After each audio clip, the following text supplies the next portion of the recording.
Bakit? What happened? I don't know what happened. So you have to read it. You can come. You haven't sing in the morning? You did, right?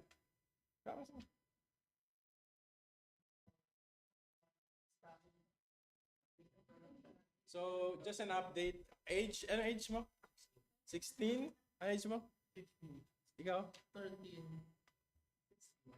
17 po ako. Magkakasunod lang po kami. Times 3.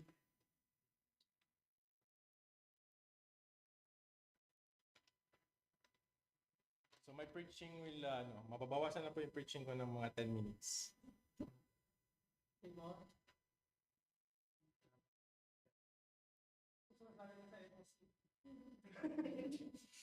Pag nag-shave ako, pwede pa magkaka-age na ba kami? Pag wala ito, no.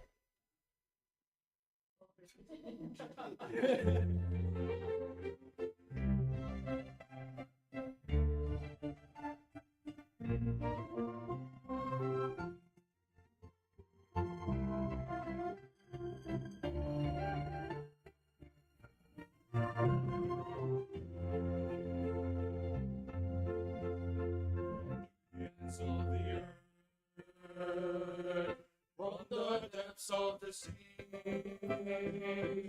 from the heights of the heavens,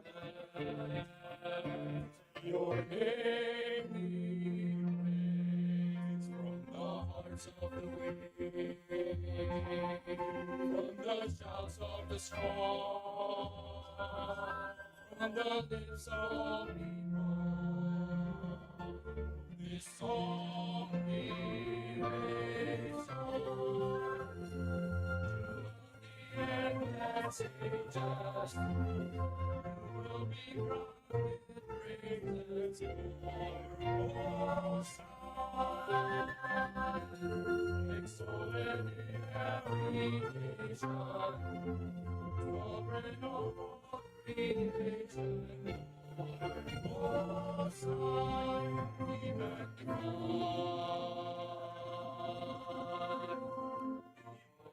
Invisible God, only wise, most blessed, most glorious, the Ancient of Days, Almighty, most blessed,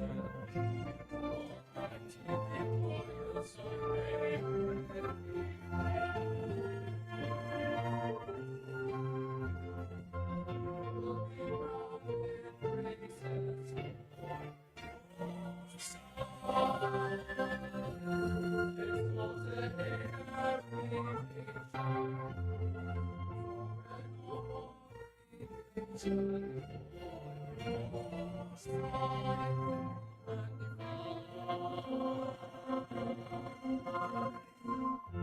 He will praise and bless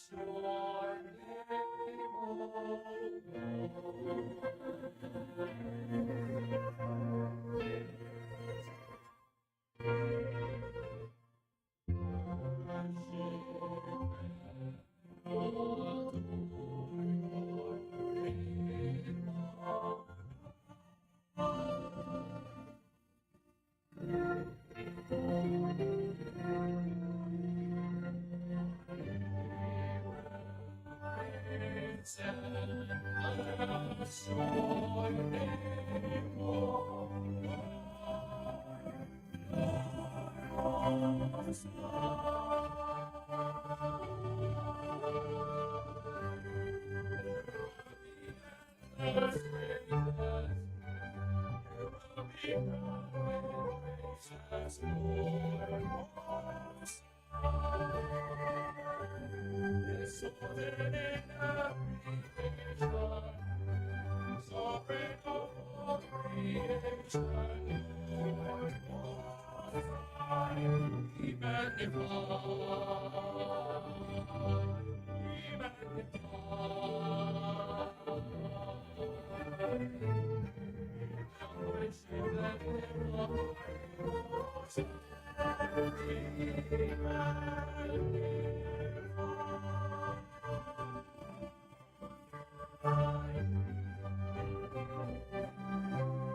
All right.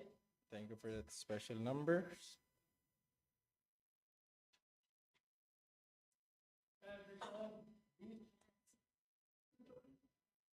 All right, so let's just wait for my slides. Let us open our Bible in the book of Luke chapter 5 and let us all stand. May I request everybody to stand and open your Bible in the book of Luke chapter 5. We will read from verse 12 to verse 16. Once again, Luke chapter 5, let us read it from verse 12 to verse 16.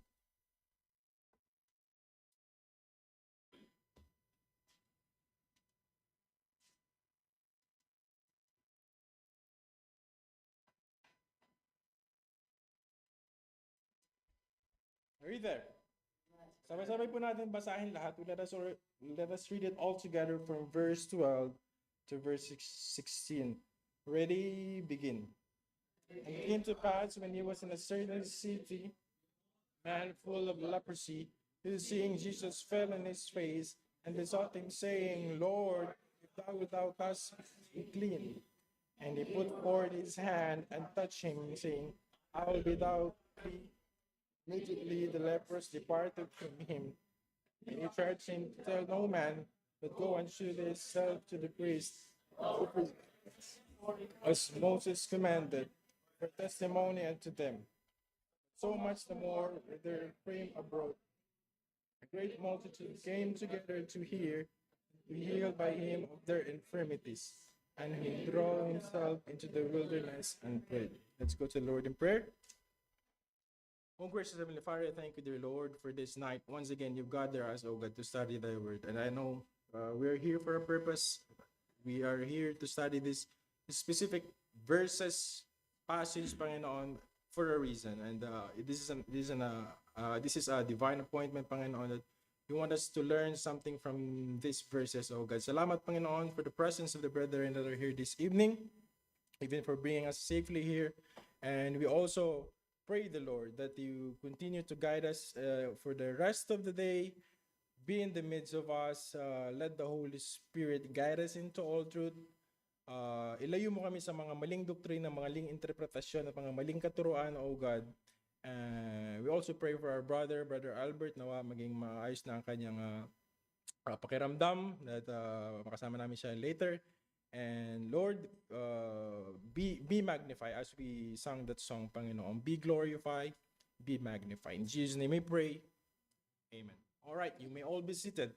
So, this evening, as I said earlier, we are going to study the book of Luke and to continue our series in studying the book of Luke. Past few months, we finished the book of John, and now we're in the book of Luke. And we are on this specific story in the Bible where the Lord Jesus Christ healed a person who has a leprosy. Amen? If you were attentive sa kanina sa binabasa natin, you will notice that there was a man who has a leprosy in our passage. So we can see that in the Luke again. So if you will go to the next slide. So the title, by the way, can you go back? The title of our sermon this evening is The Healing Touch of Jesus. Amen. So we all know that ang Diyos po ang dakilang manggagamot. Amen. Kung mayroon man dakilang manggagamot, we believe. Ay, ito pala si Brother Albert. I haven't seen him earlier, so I was like, that's Brother Albert. Anyway, thank you, God. He made it. And again, the title of the sermon, The Healing Touch of Jesus. So, there are a lot of stories in the Bible where the Lord Jesus Christ, maraming pinagaling, even hindi niya nga tinatouch. There was even a story in the Bible that a lady just touched the tips of his garment at nahil na siya. Jesus Christ didn't touch that lady, but still nahil siya. But now we will emphasize this story na kung saan the Lord Jesus Christ himself, hinawakan niya. And come to think of it, ito dapat yung hindi niya hahawakan because may leprosy ito. But what he's trying to, anong gusto niyang ipahiwatig sa atin? And let's try to analyze ngayon sa ating pag-aaral. Ba't niya kailangan hawakan yung tao tuloy na madumi? And there are a lot of incident na kanyang pinagaling that he didn't even touch.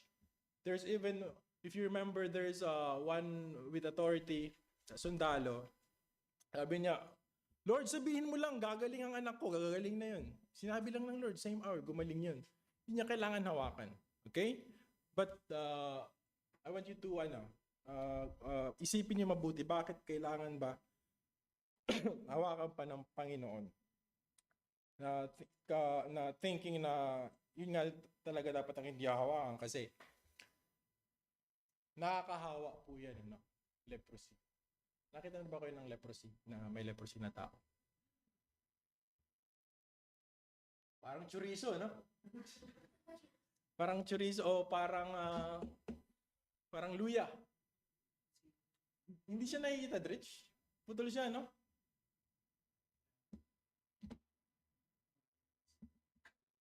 So I might read it from here if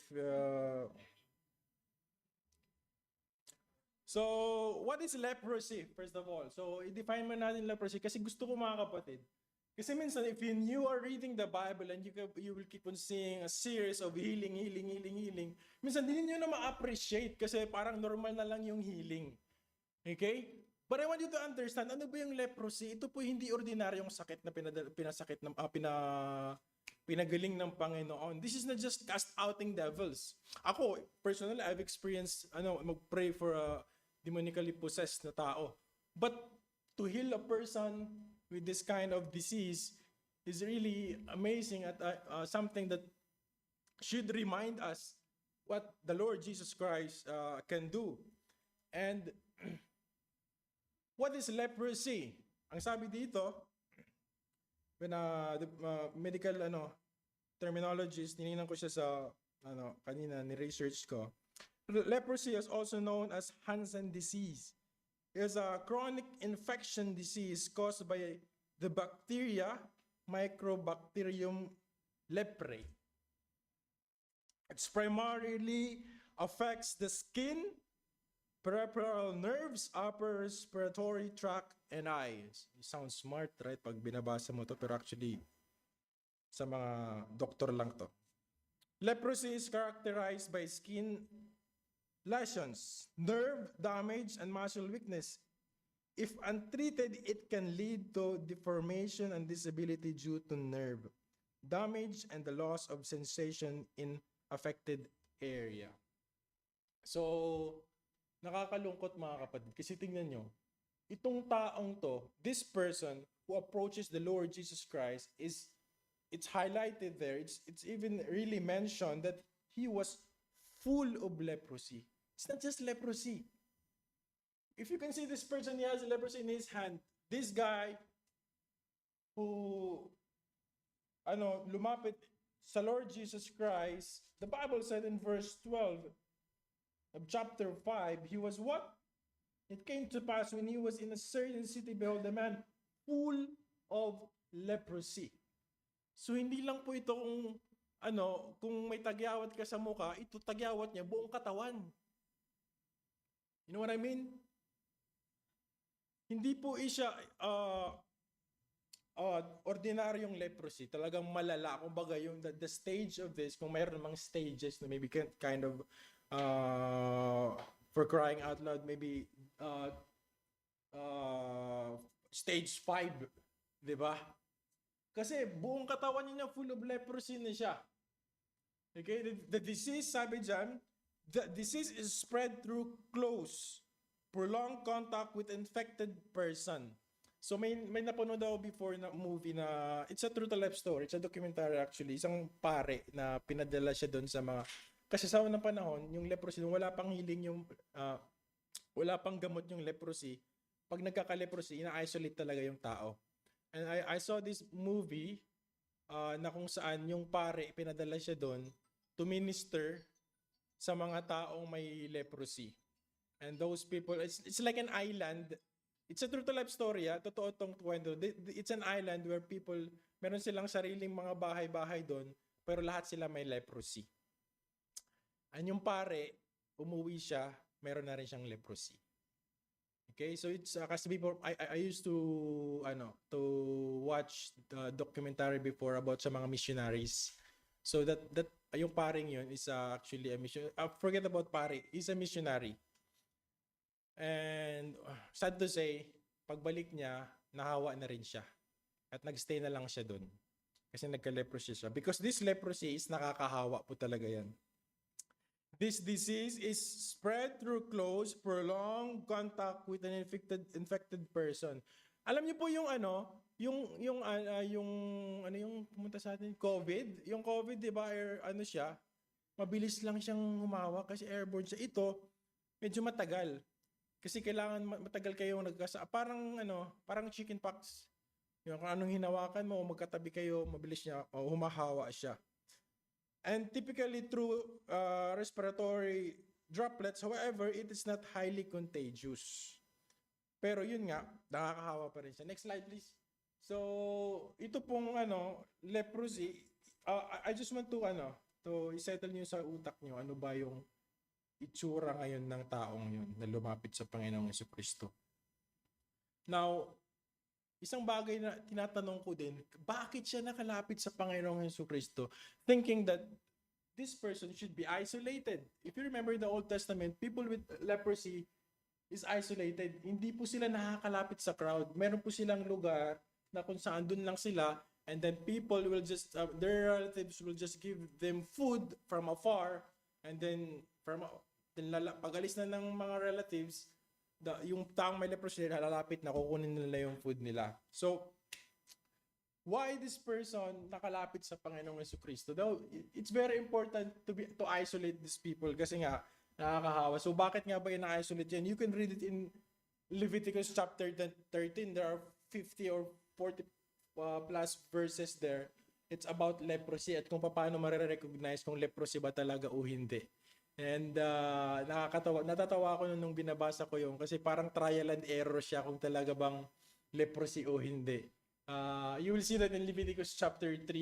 The importance of isolation or quarantine is in the Bible are particularly regarding leprosy lies in its role in protecting the community. So syempre ayaw mong mahawa. So biblical ba yung ginawa natin because na nagka-quarantine tayo? Yes, biblical 'yun. Kina-quarantine tayo. Ako na-quarantine ako sa Abu Dhabi kasi sa Abu Dhabi halos twice a week kami pini-PCR. So ang nakakatawa kasi nung may lagnat kami lahat pati mga bata negative kami. After na namin nilagnat, after a week siguro, kasi weekly yung PCR dun na nag-positive ako. Pero sila hindi. Ako lang nag-positive na isa. God knows. So, nakakatuwa lang because God knows kung sino lang ang kakayanin dun sa facility. Nakakaawa. Alam niyo po, nung nagpila ako dun for quarantine, pipila ka pa lang para magpalista, para i-quarantine. Grabe yung haba ng pila. Parang galing dito hanggang doon sa Alasara Park. At napakainit noon, nakabilad kami. Sabi ko, paano na lang kung nag-positive din sila? Di lahat kami bilad. And pag umaga ako nagpunta doon mga 9. So natapos ako sa pila mga hapon na, paggabi na. And then dinala kami sa facility, quarantine facility, mga alas 6 na. It's a labor camp yun. So, ako naman, tuwang-tuwa. I was really happy, honestly, because paid yun, paid leave yun. At wala akong nararamdaman. Nag-positive lang ako, pero wala akong nararamdaman. And masaya ako kasi paid leave yun. You have the opportunity to have paid leave for 2 weeks. Eh, syempre, nung dati kong work, as I always tell you, it was stressing. Na-stress ako sa dati kong work. Isang araw lang nakakalib ako, masaya na ako doon. Paano pa yung 2 weeks?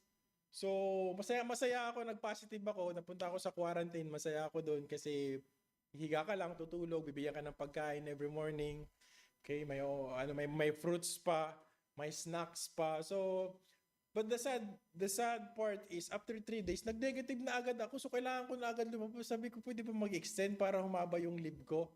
Kasi ayaw ko pang pumasok eh. Masaya ako dun sa loob kasi hindi ko kailangan magtrabaho, bayad din naman 'yun. So, but yun nga, nag-negative agad ako. So, pag after another 2 days, PCR ka uli kung talagang negative ka. Pero yun, biblical yun, no? Sineseparate yung tao. In the Old Testament, same. Ina-isolate sila. Kita mo yung mga taong yan, nadi-deform yung mga katawan nila. May mga parts sa kanilang mga katawan na nag-iiba yung itsura. Ha? Why are you laughing, Elijah? Okay? So, nakita mo yan? I mean, why are you smiling? So, kakawa sila, di ba? Nakakawa sila. Isipin nyo to, no? Kung kayo magka-leprosy, your dream is done. Wala na yung mga pangarap nyo kasi i-isolate na kayo ng gobyerno. Yung pangarap mo magkapamilya, wala na.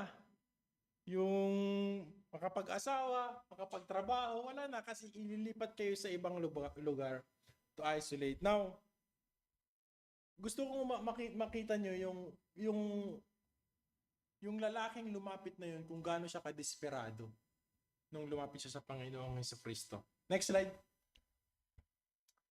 So, application tayo, no?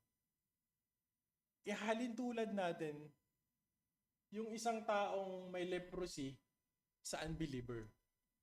Tapos ang isang believer sa isang taong malinis. Walang leprosy. Okay? Kasi ang taong unbeliever, kung gaano ka ka-hopeless, gaano ka ka-hopeless makapunta ng langit, same feeling ng taong may leprosy sa kanyang buhay. Walang pag-asa. Pag may leprosy, wala ka ng pag-asa, you're doomed.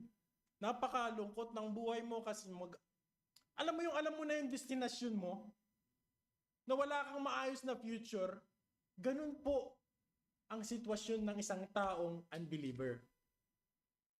A person who doesn't believe in the Lord Jesus Christ is same like a person who has a leprosy. That doesn't have a bright future. Na nakikita, you already see what's happening and you're just there. You just exist and at a point of time you will die and you're done. Same with unbeliever. Unbeliever, their destination for sure is hell. Their future is doomed. Although pwede silang magsaya-saya ngayon, pero yung destination nila ay siguradong malungkot o ang sabi nga 'di ba sa Jeremiah, it's not an expected end. Hindi siya parang something na i-desire natin na dumating sa buhay natin. Now again, ihalin tulad natin siya, no? Ano ba ang ginagawa natin?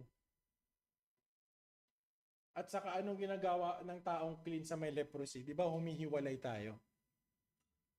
What do you think about it? Kasi a clean person sineseparate yung taong may leprosy. Now in our situation as a believer, we believe that we should be separated from those unbeliever. Now,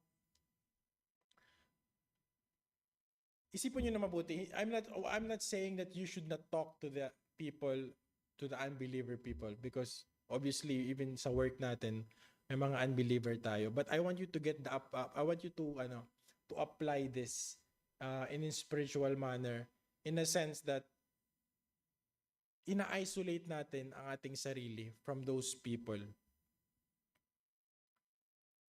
Di ba, in our covenant, anong nakalagay doon? We set apart. Anong ibig kong sabihin? The people, those unbelievers, na kinukonsider, kung i-consider mo siyang may leprosy, humihiwalay dapat tayo sa kanila. What I'm trying to say is, pag nagpunta sila sa bar, hindi tayo nagpupunta sa bar. Diba? Pag nagsusugal sila, hindi tayo nagsusugal. So kung ano yung mga ginagawa nila na makamundo, sineset apart natin ang sarili natin. I'm trying to apply, ina-apply ko dito, I want you to apply yung sitwasyon natin bilang mga believer at saka in relation sa mga unbeliever. Kung i-reflect natin sa sitwasyon ng isang taong may leprosy that time. Because yung concept naman sa Old Testament is about clean and unclean. It has to be set apart all the time. Diba? Kaya nga sa food, may clean, may unclean. All of this is a picture of our salvation.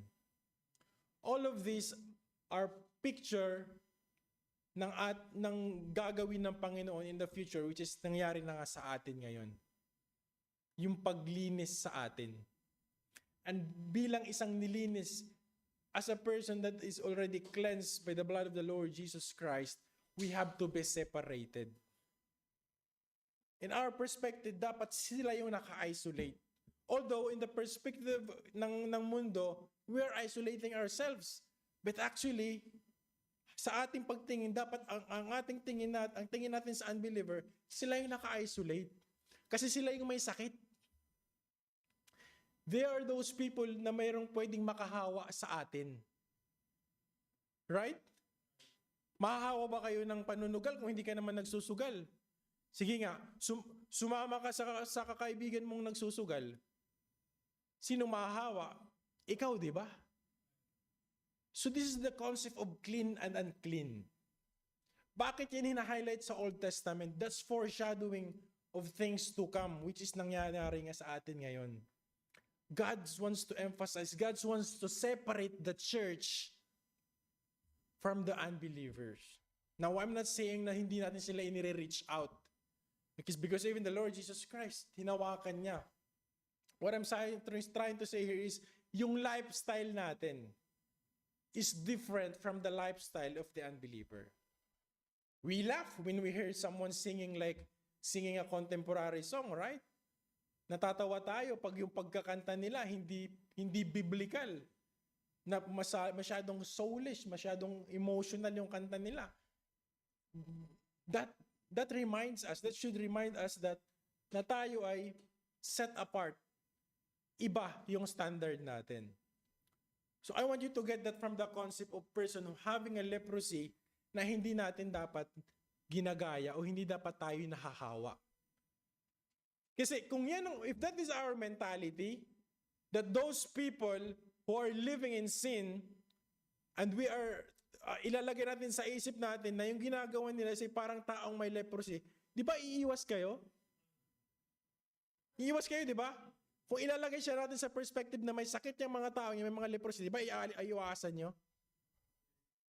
Pero bakit pag tinatanggal natin yung sakit na word, ang nandun lang is mga kamunduhan, hindi tayo natatakot. Sometimes we even go with them. Sometimes we enjoy fellowshipping with them. Talking things that are not godly. Joking things that are not pleasing in the eyes of the Lord. Di ba? Sometimes nagiinuman sila, nakikipag-inuman, nandun din tayo. I'm talking in general. Kasi ang daming mga compromiser na believer ngayon. Now, why do we have to call ourselves Baptist? It's not because we're the only saved. Because we're trying to set our standard higher than the normal born-again so-called Christian churches. Kasi kung pare-pareho na lang tayo, if we are just all the same with those churches who can go with the flow, then what's the difference? Why do we call ourselves Baptist? So I want you to put it on your mind, those sins na pinapamuhay ng mga tao sa labas is parang leprosy. Kailangan nating iwasan. You get it? You get the point? Mga kapatid, because if you will see on that perspective, then you will be alarmed. This person is doing something that is not godly.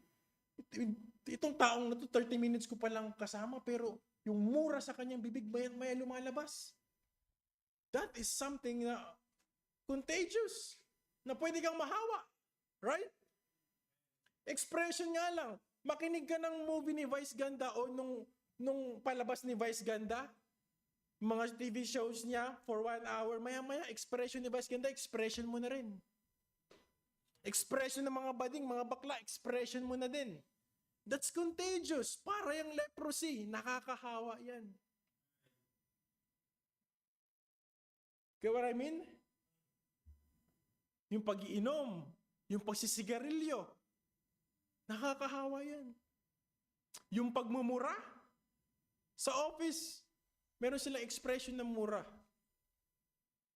And then, nakakatawa kasi yung mga Christian, maya-maya, nagiging expression na din. Maraming born again sa office namin. It's contagious. Parang, kaya sabi ko sa inyo, ihalin tulad nyo sila. Huwag nyo sabihin, ay, ayoko sa'yo, may leprosy ka. Huwag nyo naman sabihin in person. I'm talking in spiritual manner. Think about them that they have leprosy na nakakahawa. Kasi in that way mo lang sila iiwasan. And I'm not saying hindi mo na sila sisharean ng gospel. That's a totally different story. I'm talking about lifestyle. Kasi we have juniors, we have our students here who go to public schools, and you have this mga classmates who act differently. At minsan tayo nahahawa. Umattend ng NSC. Okay? You see how there are different attitudes there. And come to think of it, if you will be there on that NSC for 1 year, and you will be with the same people, do you think di ka mahahawa? It's like a leprosy. Batang kagaya ni Andrew, if you will live in the Philippines, and you have this unbeliever neighbor, 1 week sinasabi ko sa iyo, si Andrew may ibang expression na yan. May word yan na manggagaling kay Andrew na natutunan niya sa labas. That's like a leprosy. Continuous na pagkasama mo sila, sabi ng leprosy, continuous na kasama niya, close contact, mahahawa ka. Now why I'm so strict with my kids na hindi ko sila pinapasama kung kani-kanino lang? Okay lang sa akin sabihin ng mga tao, masyadong mga inosente ang mga anak mo. So what? Kasi naman matuto sila sa labas na hindi kaaya-aya. Alright? So, iwasan natin. That's why, stay away from people with leprosy. Okay? Stay away. In the verse 16, the Lord Jesus Christ Himself, He withdrew Himself.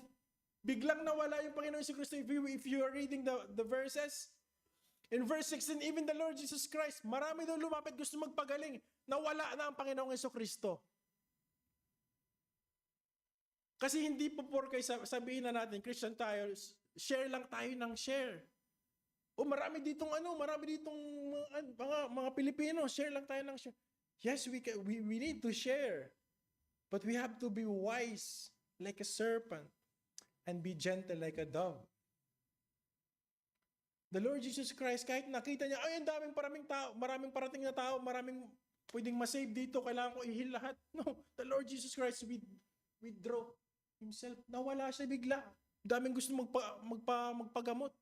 Nawala siya bigla. Okay, so,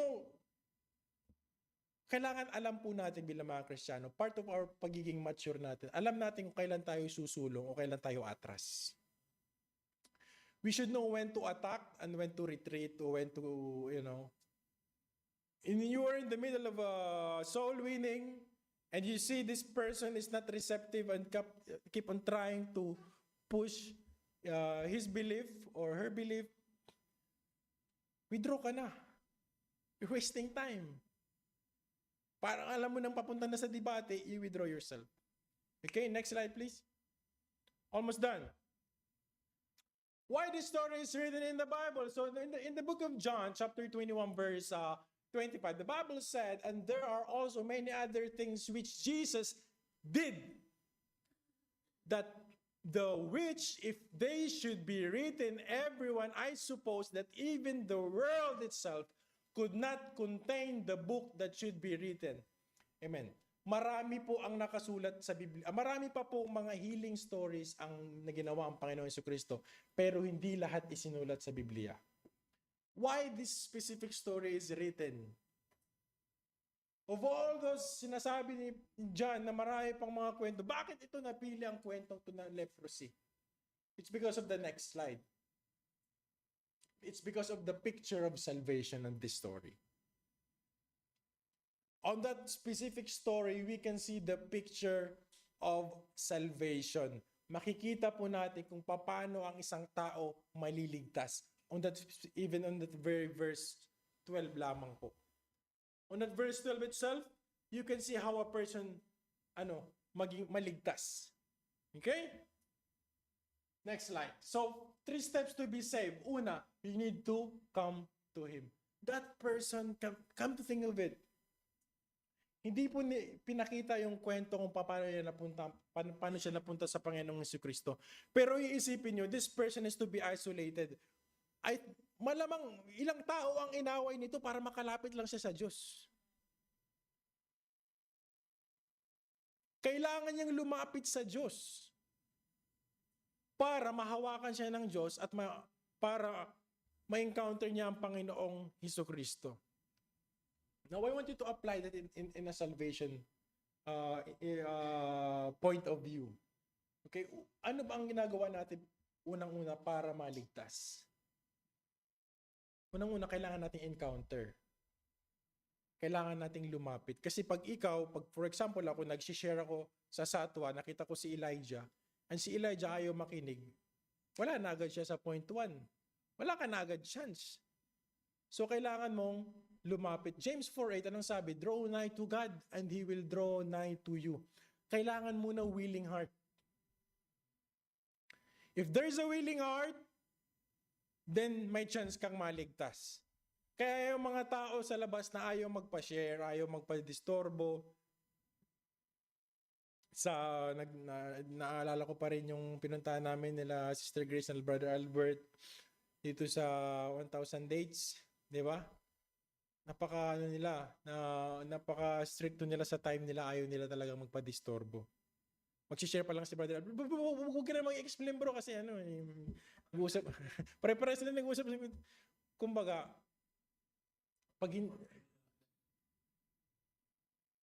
kailangan mo lumapit sa Diyos. Pag hindi ka lumapit sa Diyos, and you can apply it in so many principles sa Biblia, sa buhay natin, hindi lamang about kaligtasan. Sa mga problema natin, hindi po lalapit sa inyo ang Diyos ng kusa. You have to draw near to God. Kailangan nyo pong lumapit sa Diyos. Kailangan nyong ipakita ang pagsuko nyo that, Lord, I can't do this on my own. Hindi ko to kaya. Okay? Draw nigh to God and He will draw nigh to you.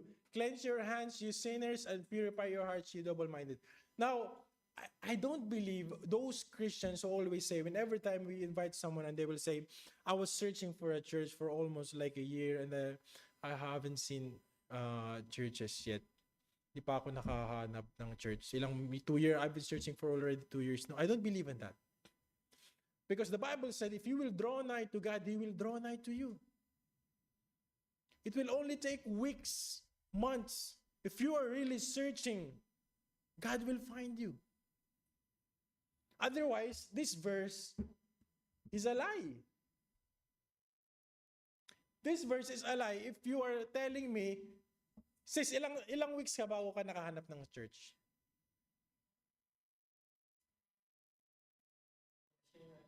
Ha? Na-share siya. Ay, hindi pala siya. Yung may isa dito na weeks pa lang siya, nakalimutan ko yun. Si Charmaine pala yon. Charmaine, weeks pa lang. Kakarating pa lang. Meron dito yung bisita, nakakarating pa lang niya, nakahanap na siya. Yung isa rin, yung taga dito, sino yung si Sheila?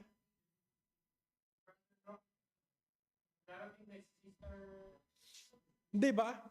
So, my point only is, kung talagang naghahanap kayo, God will find you. Si Brother Noel, si Sister, yung sa spa, sa ano siya, reception, May. Oo, weeks lang din. And then nakakatawa, minsan pag nagsusolwin kami, and then they will say, kakagaya sa last time sa Satwa, sabi niya, kahanap po kasi ako ng gym, matagal ako naghahanap, wala kasi dito, sabi ko, isip ko, andito yung Bethany. Ay, Bethany, mayroon dyan sa Jumeirah. Mayroon si MBBE. Hindi sila talaga naghahanap. Mag-search ka sa Facebook, mag-search ka sa Google, mahahanap mo talaga. So hindi ako, sinungaling ang verse na to, if God will not find you. Willing heart, mga kapatid. Willing heart. And it applies in every aspect in our life. Okay? Pag willing ka, ipasa ang driving mo, papasa ka. Willingness. Pag willing kang matuto ng Biblia, matututo ka. Paano ka matututo? Di ka nga nagbubukas ng Biblia eh. How you will learn if you're not even reading your Bible? You draw nigh to God. But something that I really want to point out here is salvation. Kung gusto mong maligtas, lumapit ka sa Diyos. If you want to be saved, you have to listen first. Kasi isi-share sa iyo yung gospel, di ba? So once, pag may nag-approach, kagaya kay Sister may nag-approach sa kanya, nakinig siya. So nalagpasan niya yung step 1. Lumapit siya. The fact that you allow the minister to share you the gospel, you are already in step 1. You draw nigh. You come to the table para i-discuss. Ano ba yan na kailangan pag-usapan? Now, in the next slide, pangalawa, kailangan mag-humble down.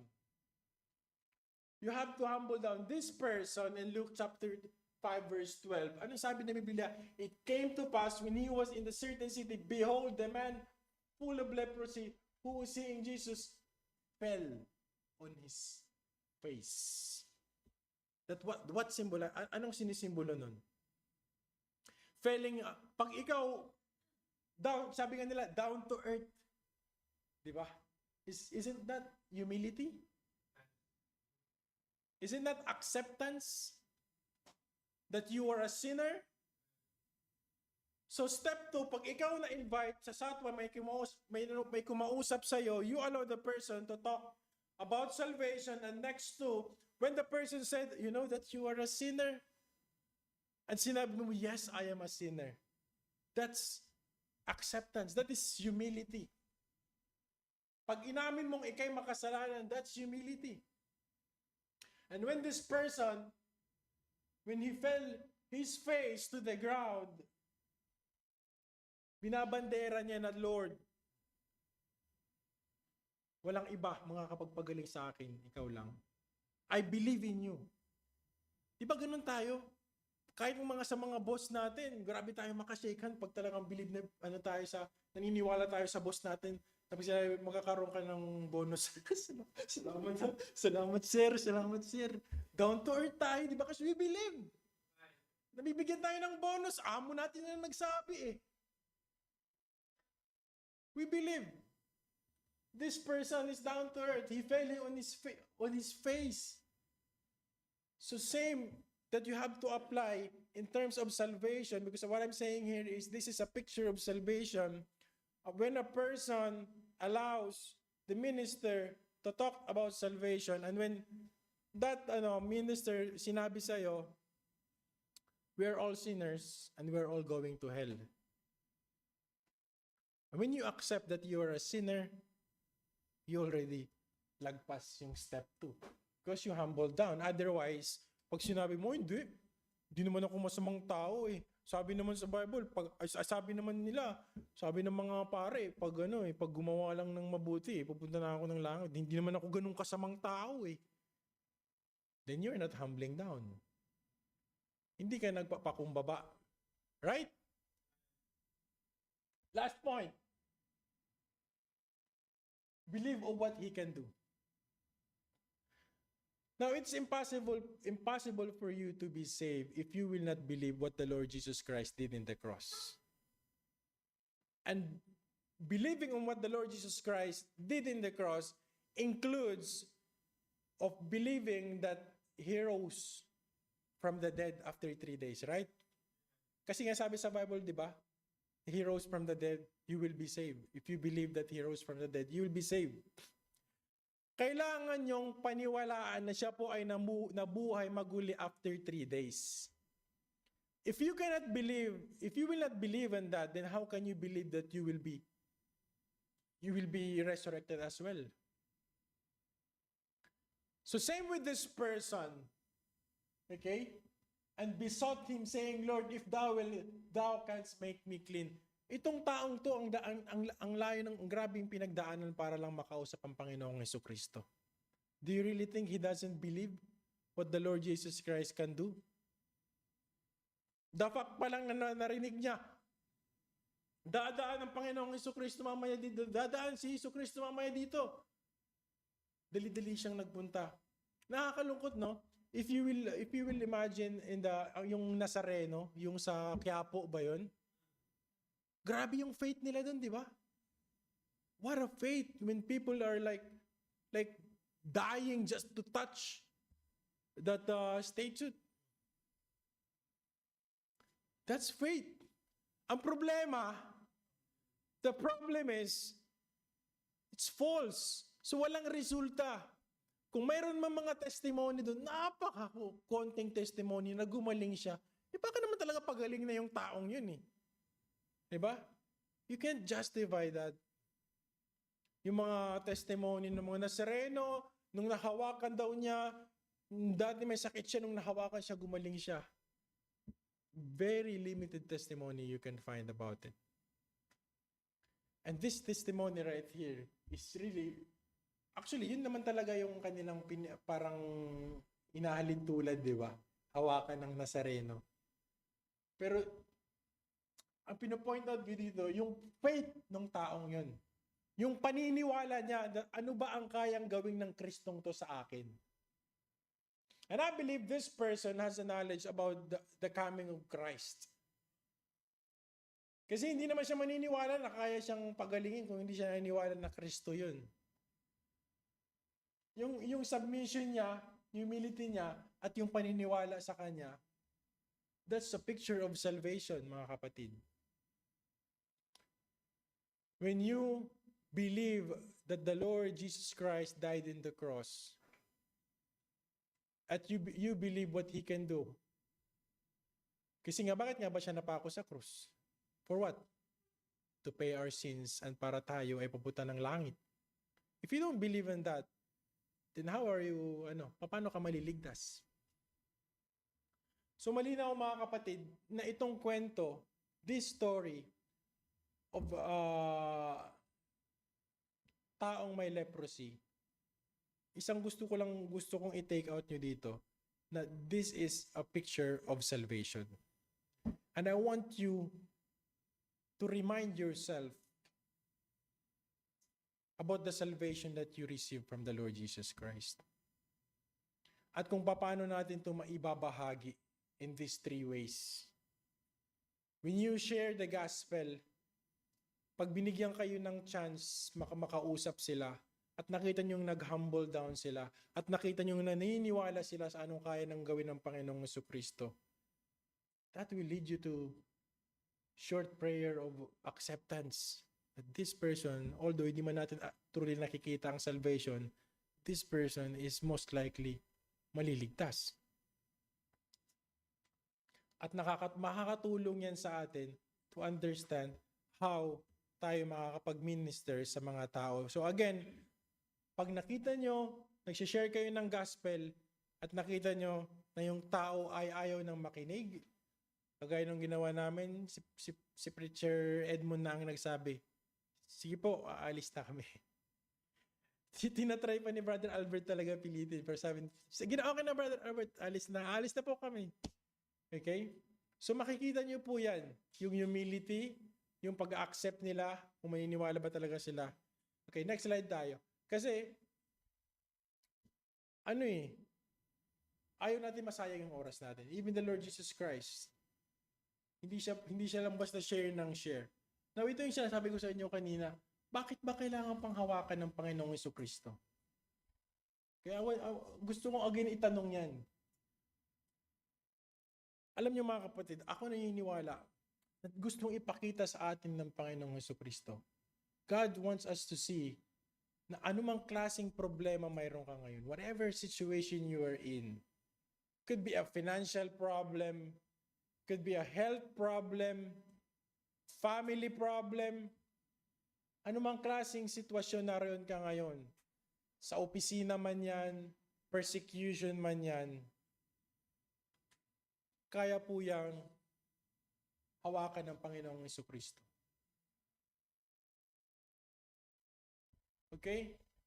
Kahit gaano pa ka-worst ang sitwasyon mo ngayon,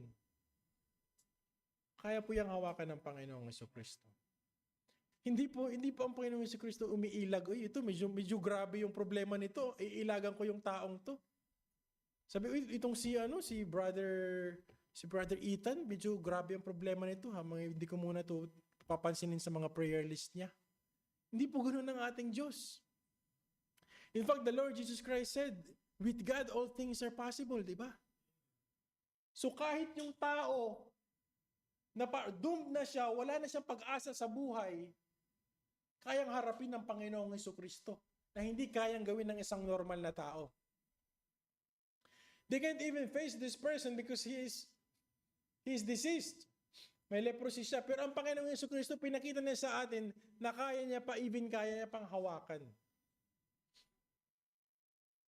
Mga kapatid, ano man ang ating meron ngayon na sa tingin natin wala nang solusyon,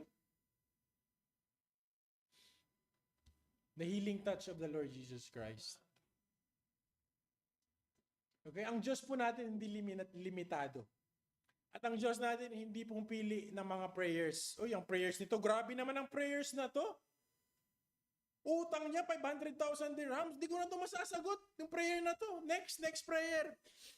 Do you think gano'n ang Diyos natin sumagot ng prayers? Si Brother Albert, nandyan, buhay pa yan.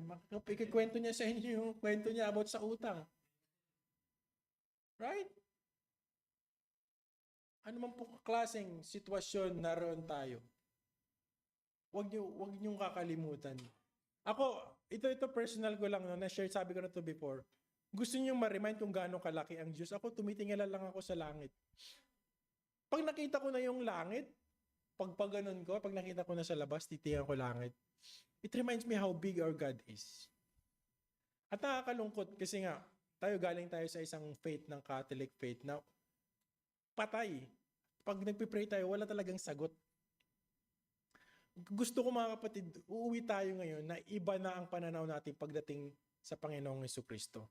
He's not just a person there na nakaupo at pumipili ng prayers na easy, na ito lang ang sasagutin ko kasi medyo easy lang ang prayer na to. The Lord Jesus Christ can answer even the person who is already hopeless na wala ng future sa buhay. Kaya nga ang ating salvation na ibigay niya sa atin thinking na we can't be saved. Hindi natin kayang dalhin ang mga sarili natin sa langit. But the Lord Jesus Christ died in the cross. Paano pa yung mga maliliit yung problema? Amen? Last 2 slides, I believe. Conclusion. In this passage, Jesus demonstrates His power to heal and His compassion, showing that He is willing to cleanse even the most hopeless cases. Mga kapatid, kahit murderer ka pa, pag nag-repent ka, nagsisi ka, at tumanggap ka sa Diyos, maniwala ka sa Diyos, maliligtas ka. That's how we will apply it sa ating buhay. Wala naman kayong leprosy, di ba? Pero if you will apply it sa mga buhay ng tao ngayon, o i-apply mo yan sa buhay mo ngayon, anumang klaseng problema ka, anumang klaseng may problema ka dyan, kaya yung isulba ng Panginoon. It's only a matter of faith. Application natin in the last page is, this passage teaches us to approach Jesus with faith and humility. Sunday prayer. Tuesday prayer natin. I pray for Brother Elijah na magano siya, makapasa siya sa ano. I pray na si Brother Albert makapasa si Brother. Tapos na. Is that how we pray every Tuesday? Is that how we approach our God? Through prayer? We approach God with faith and humility. Doon lamang po natin makakamtan ang mga sagot ng ating mga prayers. Kasi kung uma-approach ka sa Lord na parang nagbabasa ka lang at walang faith, sabi nga ng Lord ang mga previous na pinag-aralan natin, even mountains. Di ba? You can move mountains because of faith. Bakit may mga prayer na walang sagot? We don't face God with faith and humility. Minsan ang yabang pa natin, Lord, ito Lord. Tagal ko na itong hinihingi sa iyo, Lord. Humility. Trust in His healing and obey His instruction. It also highlights the importance of prayer and connection with God, and how experiencing His work in our lives naturally leads us to sharing His goodness with others. I hope mga kapatid, meron tayong natutunan ngayong gabi. Amen? Alright, so again, kung paano natin dapat iilagan yung mga ginagawa ng mga unbeliever is ihahalin tulad lang natin siya sa isang taong may sakit na ayaw nating mahawa. Ayaw nyo mahawa ng paninigarilyo, yung pagmumura nila, yung mga pamumuhay nila na hindi godly, isipin nyo parang sakit yun. Ayaw nating mahawa. Ganun natin hini-hate ang sin. We hate the sin. We should hate the sin. Okay? Kailangan nating i-hate and sin. That's why we isolate ourselves. Hindi dahil para mapakahuli-huli lang tayo, because we are trying to do what is pleasing in the eyes of the Lord. Salamat po mga kapatid. Balik ko po kay Pastor.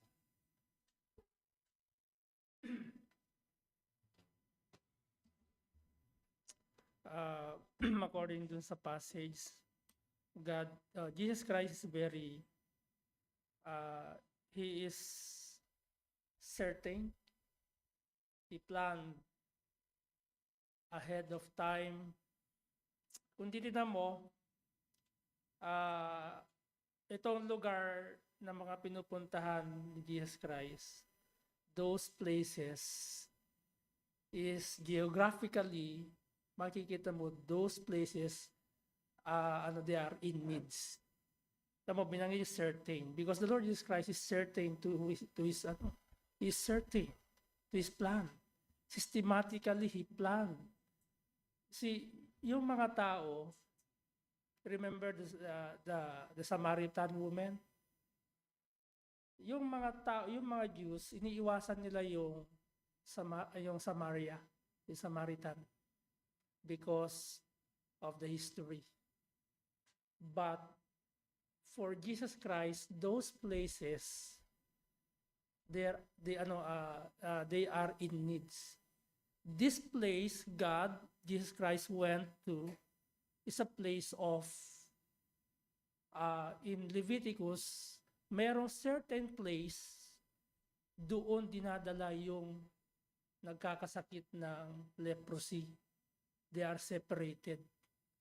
So, ang Panginoong Jesucristo, He planned systematically yung mga lugar na pinupuntahan niya. Alam niya kasi, because in the history, God prophesied already what Jesus Christ his ministry. Okay, even yung pagkakabuklod-buklod ng 12 tribes. God, he already make a plan. Even though nangyari yung sinabi ng Panginoon, but yung progressive redemption ng plan of redemption ng Panginoon, nandun na. Kaya it's a plan of God na kung saan here, Jesus systematically plan His evangelism. Bakit tayo nagpa-plan ng evangelism? Tama, hindi ang Panginoong Jesucristo, sige, saan niyo gusto pumunta? Hindi niya kinausap ang disciples niya o ang mga apostol na sila ang magdi-decide which place na siya ipupunta para mag-evangelize. He already systematically planned for his evangelism. Alam niya yung bawat lugar that this place they are in need, so pupunta ako doon. Even yung pool sa Bethsaida o yung Bethesda. Correct? Alam niya that in this place they are in needs. So may pinagaling siya doon, yung crippled man. And this leprosy, actually, kung babasahin mo yung Matthew, yung sinabi niya doon na bowed down because of the fame nag-start na naging nakilala ang Panginoon, hindi pa niya nakikita ang Panginoon, nagkaroon na siya ng hint na siya yung tagapagligtas. If you read Matthew chapter 8 verse 2, before he asked God, he worshiped first. He believed first before he asked God and begging Jesus Christ. So systematically, ahead of time, nagplan ng Panginoon for his evangelism, kaya pumunta siya sa lugar, okay, to heal, because healing is God's method. That in order for those in needs to believe, those people around to believe. Kasi inutusan niya dyan, yung leprosy, yung leprous man, after ng healing, to go to the priest, to show himself to the priest, because it is commanded by Moses in Leviticus chapter 14, that the priest, those leprous men healed or cleansed, that the priest will will introduce, this man is already cleansed from his being a leprous for his being for the leprosy. So bago siya makipagmingle sa mga tao, kailangan yung confirmation ay manggagaling sa priest. I-announce yun. This Mr. Kapil, he has already healed by God. So don't worry, he can mingle with you. Just like when God saved Paul, sino ang nag-introduce kay Paul? Paul is not like before. He already accept the Lord Jesus Christ as his personal Savior and Lord. In-introduce siya kasi takot yung mga apostle kay Paul because of his history. So Jesus Christ not only systematically planned his evangelism, he also even abide the law the law or the commandment of Moses regarding cleansing. So napakahalaga yun, because some of the Jews or from some of the critics in the time of Jesus, they think that Jesus Christ is lawbreaker. No. He abides the law. That thing God, Jesus Christ, teach us to abide even the law of the land, even the law of the commandments. He don't break the commandments, but he fulfilled it. Okay? See? So hindi lang nagpagaling ang Panginoong Jesucristo just to show to them, he also abide the commandments of Moses in Leviticus chapter 14. So ganun ang Panginoon. Hindi siya even the whole Bible, you read it, wala kayong makikita na i-blame kay Jesus Christ because he is sinless. Amen? So, kaya alam nyo kung bakit why the name of Jesus Christ become spread abroad? Because of the testimony of those who who benefited with the healing of Jesus Christ. Nag-spread abroad. Alam mo, kasita mo, ang Kristiyano pag naliligtas, di ba, dapat hindi tahimik. Correct? When you found a good thing, you don't hide it, right? You don't hide it. Correct? See, actually, inutusan niya, tell no man. But it's because he go to the priest and people knows that, oh, you are a leprous man. Why you are already healed? So, ibig sabihin, showing that when God demonstrate His power to those in needs, those people that benefited with the power of God, they are the one who why you are healed now. So nag-i-spread because of what God had done to the person's life. When it comes to salvation, when I found out that there is a Messiah, or I found out the good news, I will not hide it. Right? It will spread. It should be. Correct? Ang bawat mananampalataya, hindi na tayo dun sa physical, dun na tayo spiritual. Kung ikaw ay totoong mananampalataya at narinig mo yung good news, the gospel of Jesus Christ, it should be spread abroad. It should be seen by others in your life. Are you with me? By your testimony. Kaya napakahalaga yung testimony. Okay? From pastor to the members na nakakilala, tapos nag-spread.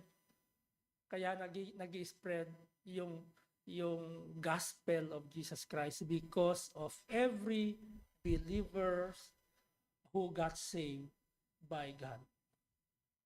Amen? So tayo pong lahat ay tumayo at manalangin.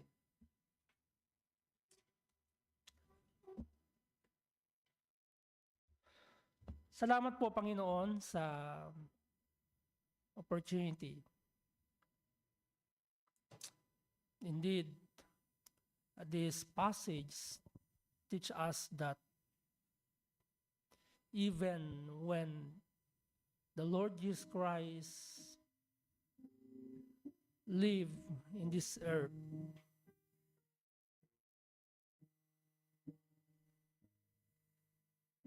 physically, He demonstrates His power. And that's the truth. He used this as a method that everyone who sees will believe that He is powerful We thank you not just for you are concerned in our physical, but also in our spirit, in our soul. The reason you gave your only begotten Son to us.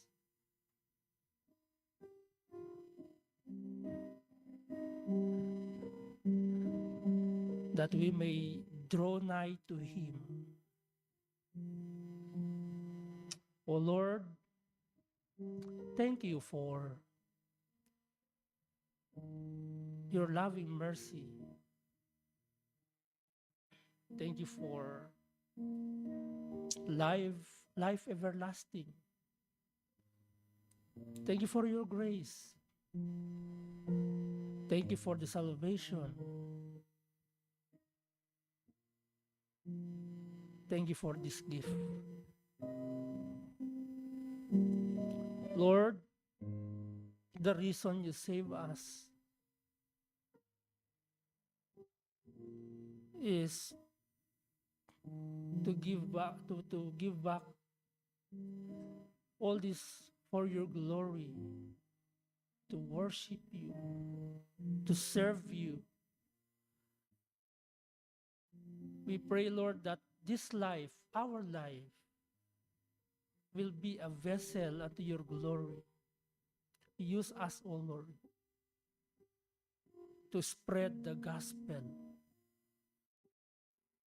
If we cannot open our mouth,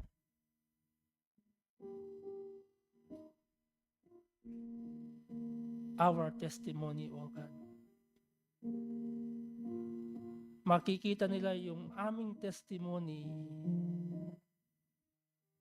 that we are changed, not because we are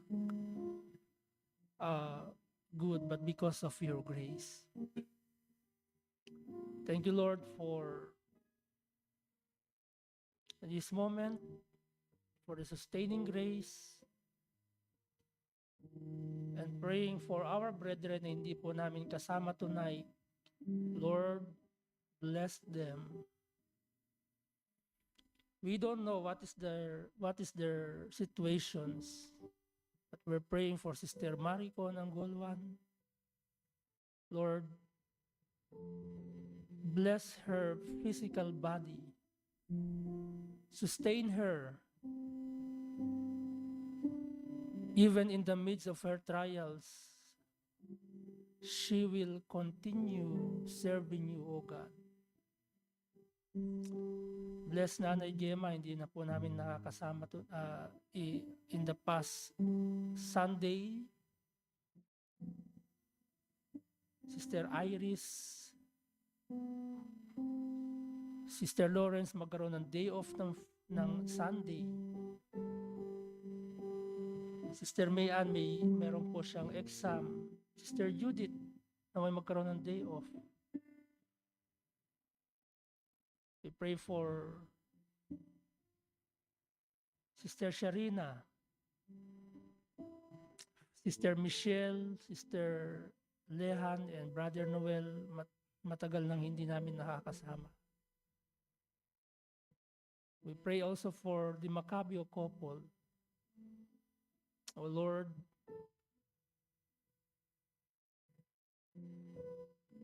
touch their hearts, inform them.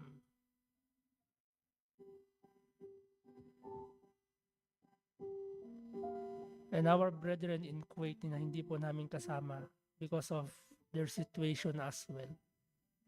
And for our visitors, naway magkapagpatuloy po sila, makabalik po sila, makapag-church dito, at makapag-worship kasama po, kasama namin Panginoon. Also bless Mr. Kapil. Lord, may you bless him with job, that he can earn money to help his family, to help his family and himself. Salamat Panginoon, meron po kami mga bisita. Sama namin si Sister Jonah. Salamat Panginoon, kaninang umaga nakasama po namin si Sister Shermaine and the other visitors, Panginoon. As we depart temporarily, O God, may you bless us with the blessings that we don't have room enough to receive it. All glory and praises will give back to you in Christ's name we pray. Amen and amen.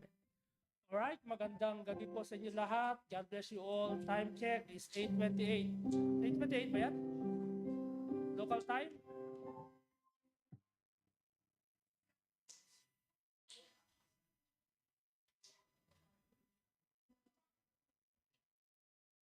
Parang nilalagnan.